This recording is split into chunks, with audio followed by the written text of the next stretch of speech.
I'm very interested in the patterns within nature and also textures and forms, and looking at them in a kind of experiential way. So maybe it's about how you feel about a texture, or how you might experience the rhythm of a pattern, and how that might be different to the way we often look at things, and how that might be, I don't know if it's closer to the way animals see, but I'm trying to connect with other ways of seeing, I suppose, that may be non-human ways of seeing. So I've got a board that I lie underneath. The lit taper creates the marks on the paper. So there's kind of varying distance between the taper and the paper, which will affect the kind of mark that comes off. And other things might affect the mark as well, like if there's a wind, so you'll get different kind of patterns created by the atmosphere really as well. So it's not necessarily something I have that much control over. It's a kind of negotiation with the smoke itself. I think it makes it really interesting not having control, or not being able to set out with a sense of I'm going to make that kind of mark, because the patterns made by the smoke suggest things to me, and then I work with that. I work into that more consciously, but so it's a kind of conversation with the smoke really. It's quite a meditative process, almost without intentionally being so, because you have to be very present when you're working with fire. And I think also being in a different kind of drawing position changes your sense of thinking as well, because actually lying down, I think you think slightly, you're in a more relaxed mode of being, and I think then you've got this fire to focus on really.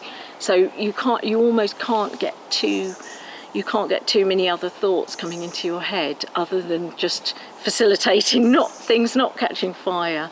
I didn't set out with the intention of creating a meditative drawing practice, but I think that's what's happened.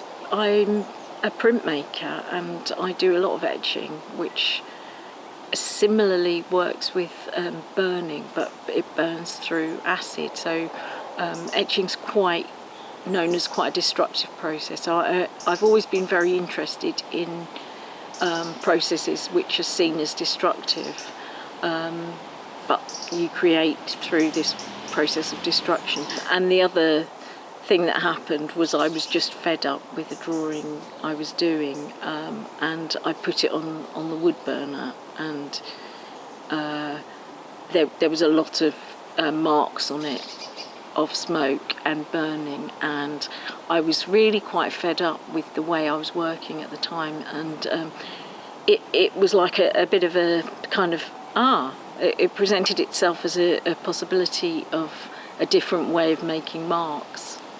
I suppose I've had a long-standing interest in kind of folk traditions and superstitions. Maybe coming from a Greek background as well, you're used to this idea of the evil eye, and being able to wear a symbol that would protect you against evil, and that would be a visual symbol. And I think icons have a similar kind of energy and purpose. And I think I don't really approach my work in a very conceptual way, but I feel that they belong to this folk tradition of symbolism and iconic imagery that has a protective element. So I was very intrigued to find out when someone came to an exhibition about this tradition of marks made with smoke in old houses called apotropaic marks, and they occur they've been found in a lot of buildings, and they are marks to ward off evil made with smoke, and they are part of a folk tradition and were incorporated into the building of houses in the sort of, I think going quite a long way back, but certainly up till the sort of 17th and even the 18th century. So that was really interesting to me.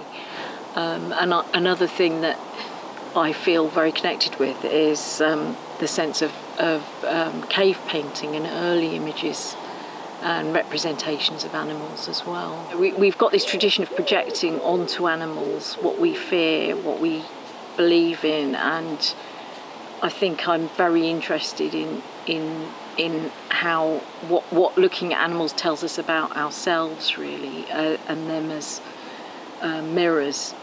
That there's this sort of disturbing relationship where fears are projected onto both people who are seen as outsiders and animals who are also seen as outsiders, and it seems to me there's something about control going on, about there are animals we are uncomfortable with because we can't control them, or we don't understand them, or we haven't been able to domesticate them or employ them, and they retain their sense of power, and we're fascinated by that as well.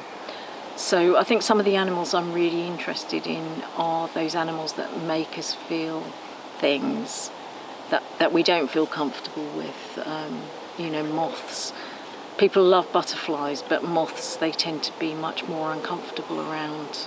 And I think we build myths and stories around those animals as well. And all the information about moths, the moth to the flame, and how that has a lot of symbolic meaning in many cultures and religions as well. Prior to the drawing, I'll get interested in writing or poetry or even music or things I've seen. So that tends to happen before I make the work. I think there's a kind of sense of connection with a particular animal.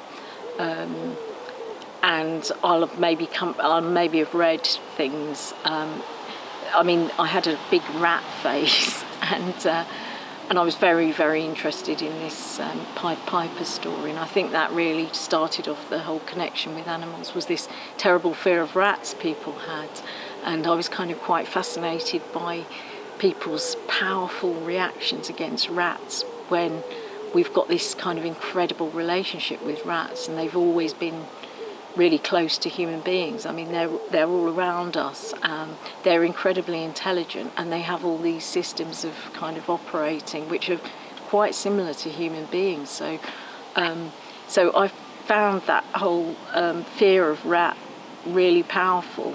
Well, I think the reason I make art or make images is because it's a way of communicating with other people, not necessarily in the way I would verbally, and to communicate about maybe sensory information as well.